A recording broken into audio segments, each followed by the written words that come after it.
Kaymakam Bey'in de belirttiği üzere bizim İçkale alanının doğusunda başlattığımız kazılar neticesinde bir bulgu elde edemeyince yukarı İçkale'ye çıktık.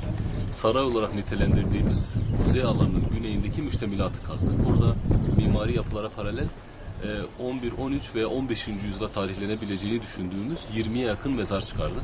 Mezarlarımızın çoğu basit sanduka mezar, ahşap sanduka mezar ve pişmiş tuğladan yapılmış mezarlar olarak 3 farklı çeşitli ortaya çıkıyor.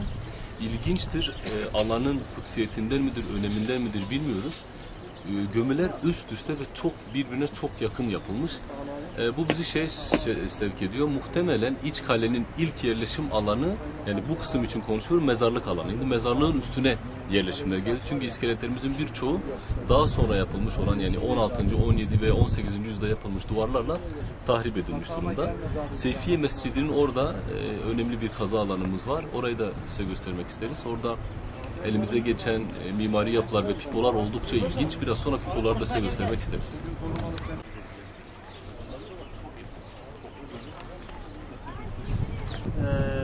Valiliğimizin himayelerinde kaymakamlık olarak yürüttüğümüz bir proje. Bu proje kapsamında şu anda içinde bulunduğumuz alan kalenin arkeolojik kazısının yapıldığı alan.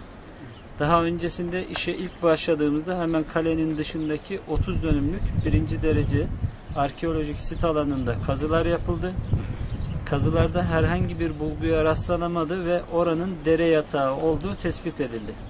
Dolayısıyla 1. derece arkeolojik sit vasfının ortadan kalkmasıyla alakalı gerekli raporlar Mardin Müzesi tarafından hazırlandı ve inşallah en kısa sürede Diyarbakır Kültür Varlıklarının Koruma Kurulu'na iletilecek.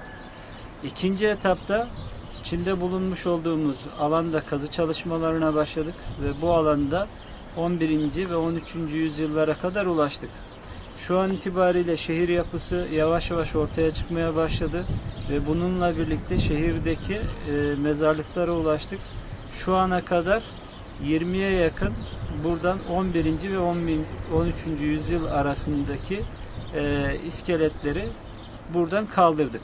Bununla birlikte hala şu anda iskeletler, mezarlıklar açılmaya başlanıyor, devam ediliyor ve üst üste gömülerin olduğu bir alandan bahsediyoruz ve şu anda bu alanın öncelikli olarak kazısının bitirilmesi, daha sonrasında çevre düzeniyle birlikte yapıldıktan sonra da vatandaşın hizmetine sunulması noktasında çalışmalarımız devam ediyor.